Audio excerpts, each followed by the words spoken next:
Somewhere in the middle of the northern Arabian Sea is a 20-meter-long wooden yacht, stitched and lashed with coconut husk rope, soaked in fish oil and tree sap. This ancient yet modern vessel is an oddity among the hundreds of cargo vessels and warships navigating towards the Gulf of Oman. This is the story of the INSV Kaundinya and the rebirth of an ancient maritime tradition.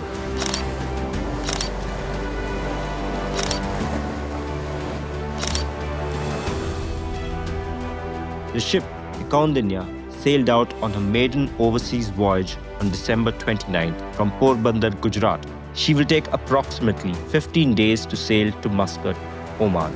As you can see, the waves are behind us, pushing us along. So when you get fair winds and following seas, it doesn't roll you around as much as otherwise, as you can see. While the Kaundinya makes its journey from Porbandar to Muscat, let us journey back in time to see the origins of this audacious expedition. So this idea is the brainchild of Shri Sanjeev Sanyal. He wanted to do and create a stitch ship, or rather recreate one from several thousands of years ago, to showcase that our nation was a big maritime power back in the day and that we traded with multiple different countries around the world. Unfortunately, we don't have any written or any information per se about these kind of boats. Evidence suggests that stitch ships sailed across the Indian Ocean in the first millennium of the Common Era, their flexible hulls ideal for monsoon seas. And this was an art that was lost until the Ministry of Culture and the Indian Navy decided to revive it. They turned to the same shipyard on Goa's Diwar Island that the Indian Navy turns to when it has ocean-conquering ambitions. Here at Hodi Innovations, boat builders have resurrected an ancient maritime tradition, the art of the stitch ship. Named after an ancient mariner, Kaundinya, who is believed to have sailed from India to Southeast Asia, records of the technique used to build such ships is scant, and their sole visual reference is a mural from the rock-cut Ajanta caves that depict a ship with a high stern and oblong sails attached to tree masts. Classical accounts indicate that stitch ships sailed across the Indian Ocean, connecting India with Arabia, Africa, and Southeast Asia. Over the centuries, this art of shipbuilding has been lost and remains alive in the hands and minds of a handful of craftsmen.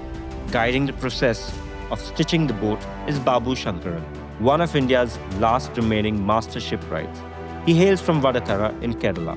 His hands helped build Oman's famed Jewel of Muscat, another stitch ship that recently sailed into history. ഇത് കപ്പിയാണ്. ഇത് കപ്പി എന്ന് പറഞ്ഞാൽ കയറ് ഇങ്ങനെ കെട്ടി വലിക്കാനുള്ളതാണ്. ഇതാണ് ഇത് കെട്ടി ഇതിൽ കൂടിയാണ് നമ്മൾ കയറ് അങ്ങോട്ടും ഇങ്ങോട്ടും വലിക്കുന്നത്. ഇതിന്റെ പല മോഡലുകളുണ്ട്. മോഡൽ കപ്പികളും. ഇത് തുടങ്ങിയിട്ട് ഞാനിപ്പോൾ ഒരു 45 വർഷം. ഞാൻ 16 വയസ്സിൽ ഒമാനിൽ പോയതാണ്. അപ്പം ഞാൻ ഒരു 45 കൊല്ലത്തോളമായി ഈ ഫീൽഡിൽ. ഞാൻ സ്റ്റിച്ചിങ്ങിൻ്റെ ബോട്ട് എന്ന് പറഞ്ഞാൽ കാര്യമായിട്ട് ഇത് ജോലോസ് മസ്കറ്റ് എന്നതിന് ശേഷം പിന്നെ ചെറിയ 2-3 ബോട്ട് ഉണ്ടാക്കിയിട്ടുണ്ട്. മജാൻ അങ്ങനെയുള്ള ചെറിയ ചെറിയ ബോട്ടുകൾ 2-3 ഉണ്ടാക്കിയിട്ടുണ്ട്. സ്റ്റിച്ചിങ് ആണ്. About 6.5 meters in width and about 4 meters at the middle in height. So the waterproofing is done naturally again. So the stitching in itself has coir rope that is on the inside of the stitches, which acts as wadding.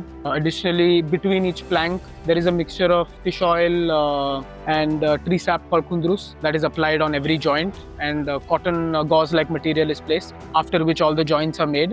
So once it goes into water and the planks swell up, it kind of just expands, and that's how the boat is made as waterproof as possible. And all of the holes are plugged with coir plugs, so those also swell up in water, and all of this kind of makes it waterproof. And if we see on the hull, there is a paste that's applied on the outside, so which is all additional layers to keep out the water.